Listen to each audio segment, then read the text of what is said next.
Now, there's always something going on in the royal household, and this week has been no different. And each Saturday I love to give you a rundown, and who'd better to do so than royal biographer Angela Levin.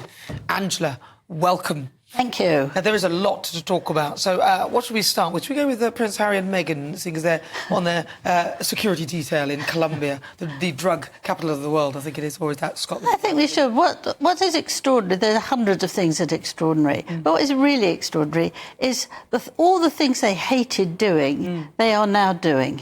And they're doing it with a smile, and they want to do it better than anybody else.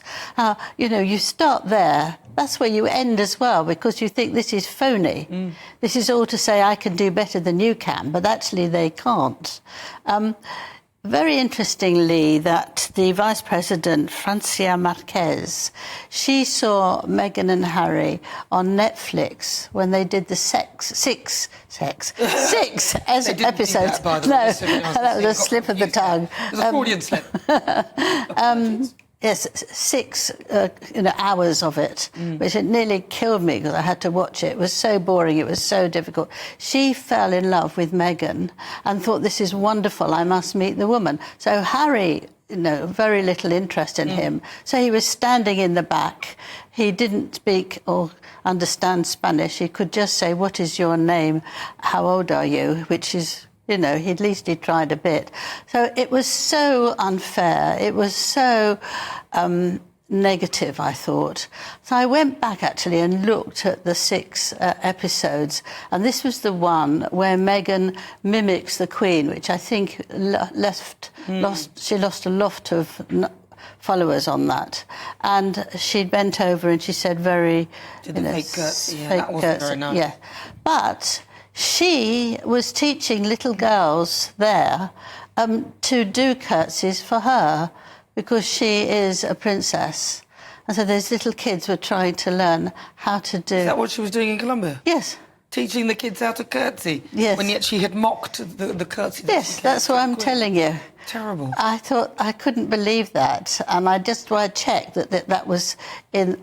shocking. She says they don't want to be royal, but they do want to be treated as though they are royal. Yes, that's right. Well, Meghan does anyway. I think Harry looks so miserable and unhappy. On this one, I thought he looked very happy. In fact, to me, they looked very happy. And I'm happy that they're happy. But the point that we make is that stop slagging off your family and stop taking advantage of the royal titles. That's what we're all after. We don't care. Do what you like, but, don't use the royal name. No, they had the opportunity. The Queen wished them very well. The late Queen wished them very well. They should go away and have a lifetime. Yeah. But Meghan is very resentful, and she's going to go on and on and on until she sorts it out. But what was also silly is that they were telling us how to think, how to behave, which was also a nonsense, You must behave you have to... What was this one? What people are acting on information that isn't true. Oh, well, yes, I heard that bit about it. Yes. That's one of their things, that they don't actually tell the truth about many things, I've found. And what they're doing is actually They might argue that it's their truth, which is what has come out of it, even though there were 17 clear inconsistencies in the Oprah interview.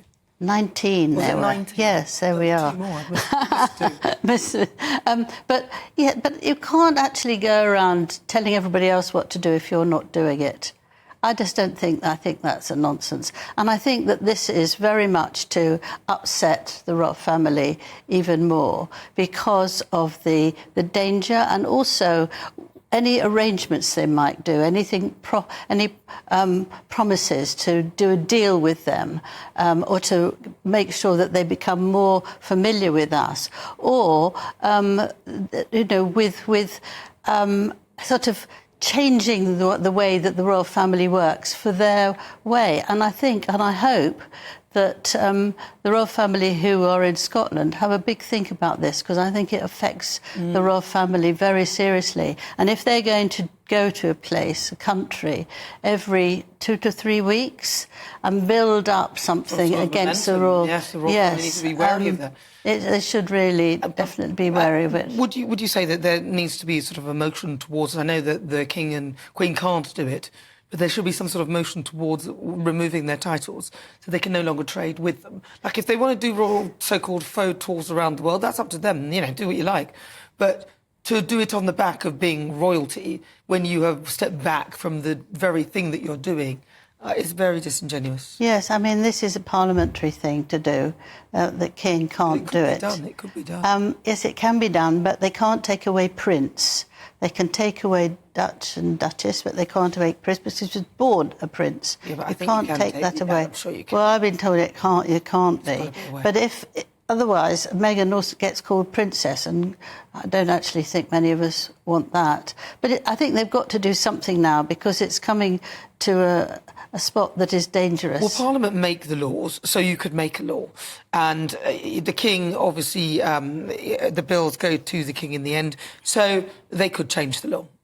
They could change the law and they could do it. So I don't buy into the fact that they couldn't do this. They could if they wanted to, they don't want Yes, I think they might be very nervous about what Harry and Meghan can write, and Harry will do part 2 of his book, and Meghan is threatening that she will do her book and she will hold nothing back. And although a lot of it won't be believed and it won't be true, it might be their truth, I think it will cause a tremendous turnaround that will be very, very difficult. I mean, it's awful to have a child like that who wants to go off the rails in such a way. He's nearly 40 and he actually complains about not speaking to his daddy, and that sort of childish thing of stamping and having a little, scream at his family and blaming William. Screams at them, but we do know that he was looking for an apology when, in many's view, he was the one that needed to give it. Well, yes, of course he does. But no, he has been shouting. I know he has been shouting at his father because they've been waiting for an apology to Meghan. And that's one of the reasons, not the only reason. Now it is because King Charles is having treatments and he's got to be calm and quiet. But he has been screaming at his father. And you know this? I do know this, yes.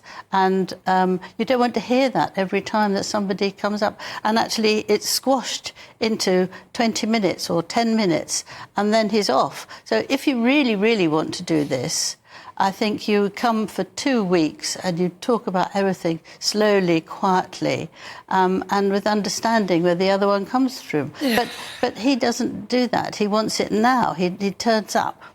Anyway, the other thing, Meghan did quite a bit of Spanish, by the way. Yes, she could understand quite a lot. She was chatting away at some of them, so that's very good.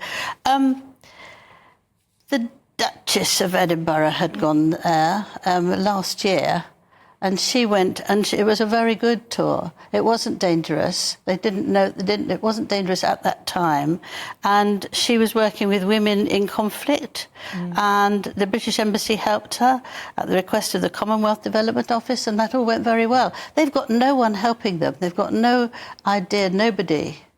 So that it's going to blow up, I think. Do you think in their faces? I mean, look, they've got some bulletproof briefcases, though, to help them because the place is quite dangerous. And 14 cars that take them to and from. It just seems, if you're going to complain about all of that, then perhaps you should go somewhere that's a little bit safer. You're going to be worried about your protection. But Angela Levin, thank you very much. We'll be discussing that in our Great British Debate next. It's time for our second Great British Debate this hour. I'm asking, should Prince Harry be given royal protection, the special royal protection? He and Meghan, with their security detail, they're using bulletproof briefcases to protect them from potential shooters during their 4-day trip in Colombia. That doesn't sound overtly safe, frankly. But at least they've taken part in an art session and planted trees during a visit to a school in the capital, Bogota. I suppose, how did they get there? Private jet on a Bombardier, probably the most polluting aircraft to mankind. But do extreme security measures create more panic? So for the Great British Debate this hour, I'm asking, what do you think? Should they be given royal protection? Joining me now, political commentator Lee Harris and former Labour Defence Minister Ivor Captain. I know this will be a subject close to your heart. It is close to my heart. Actually, when William and Harry were at a college, I was the minister responsible for them whilst I was at the Ministry of Defence. Really? And so on one occasion, and this is a great occasion actually, I get a phone call from a well-known newspaper, shall we say, let's call it something like The Sun, and what happened is they wanted to know why we hadn't put stuff around the whole of the college so that the two of them could be protected. No. And I said, are you really going to publish this? I challenged them to publish it, and they never did. Oh, they never did. They never did. But that's an absolute truth. Wow. And it happened all those years ago, so it doesn't really matter. But it was a moment of just understanding that you don't have to do that just because it's the royal family. You want them to have as much of a normal time in college as you can get. And what happens now, I think they'll be perfectly safe in Colombia. Of course they will, yeah. You know, there's no doubt about that. And we've used proper circumstances over the years for making sure everyone is safe. So should does Prince Harry have a point? Should he get this RAVIC protection, which is only meant for working royals? I mean, you know, if you step back, you have to acknowledge that is part of the deal. Surely part of the things that he's done himself have made him a target. Nobody's revealed a kill count. Nobody told him to do that. Nobody told him to talk about these things. No. I think that... I don't think Harry is under any sort of pressures in the context. I think that, you know, the royal family is the royal family, and we want to make sure the royal family are safe and sound whenever they're doing things. I personally would like to see Harry and Meghan come back and be part of, you know, King Charles's, you know, dealing with all the issues that are there. There are lots and lots of times when people want the royal family to do something and we don't have the actual capability to do it all. So that would be another pair of hands on deck that would be very good, and I think that would be a good thing for Harry and Meghan to do. Well, they're worried about their security. That's why they've gone to America, where people have the right to bear arms. Lee Harris. Yeah. I think he's a whinging, conniving hypocrite. He would argue that he is not whinging or conniving. A hypocrite may be. Well, look, I do have sympathy for obviously what happened to his mum and his experience with the press. I think all of us, anyone with a conscience, can understand that. But what I can't get, I mean, it was only a couple of weeks ago I was on this show and we were discussing the same thing, and I suggested that by him saying that he wasn't going to bring his grandchildren over to see King Charles, that was some form of emotional blackmail, which I do believe, that's just my opinion, and I believe that's what happened. And I feel like my opinion has been kind of vindicated by the fact that he's in Colombia and he was able to pay for... I'm assuming he's paying for his own security. I don't know who's paying for it. We don't know the details. It's an assumption. I'm sure King Charles isn't paying for it. He may not have paid for it. They may have, because I think he was invited, so they would have pulled out all the stock. It would be the government of Colombia who are dealing with this matter. But he's that's prepared for them to do. To go to Colombia, and yet he won't come to this country because he feels that it's he needs the security. And let's not forget, it was his decision. He knew exactly what he was getting into. He knew what would happen if he stepped away from royal duties. This was something that wasn't a surprise. So him sort of coming back and was it a court case that he tried to take? Yes, he tried to he lost. But dude, lost. Exactly, and understandably so, because he literally he knew what that decision would result in, and so I find the whole thing completely ludicrous and hypocritical.